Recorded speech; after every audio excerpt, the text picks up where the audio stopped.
Денес го бележиме еден од најтешките денови оваа сезона на пожари на отворен простор. Имаме повеќе од 15 активни пожари во овој момент, околу 5 часот попладне. Два од нив загрозија и населени места. Пожарот кој што изби во непосредна близина на село Баница и Водоча, односно веднаш до Струмица, ги загрози дури првите куќи од Струмица, сопрене како што може да се забележи на неколку метра од самите куќи, благодарение на брзата интервенција на храбрите струмички пожарникари со поддршка на пожарникарите од Валандово и Радовиш, кои што веднаш ги пратив овде да помогнат. Градоначалникот беше цело време овде, употреби механизација максимално за правење на пресеки и помогни еден трактор на дирекцијата. Пожарот за жал е се уште активен, од спротива во полето, се надевам дека нема да се прошири кон другите села.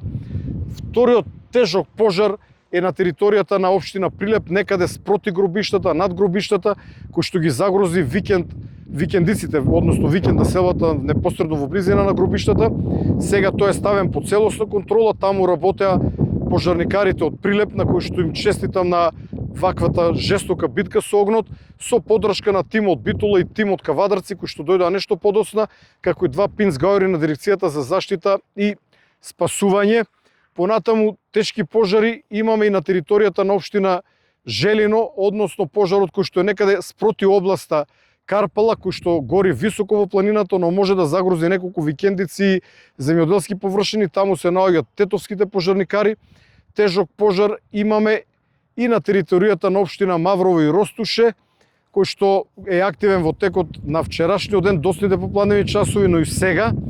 Исто така имаме тешки пожари непосредно кој што изби во непосредна близина на Драчево над бензинската пумпа. Таму е Скопската бригада, очекувам брзо да го изгаснат. Повторно имаме реактивиран пожар над Китка, кој што исто така се заканува да тргне кон некој од блиските села, планински полунапуштени села. Пожар имаме и на други места во државата. За жал, нашите апели не врдуваат со плод, а високите температури кои што се блиску 40 степен, ветрот еве кој што овде дува со засилено темпо и го менува правецот, но кој што дува генерално на сите места каде што имаме пожари, дополнително го отежнува гаснењето на овие пожари. Затоа завршувам со апел до сите граѓани: бидете исклучително внимателни, доволно искра за вистинска катастрофа.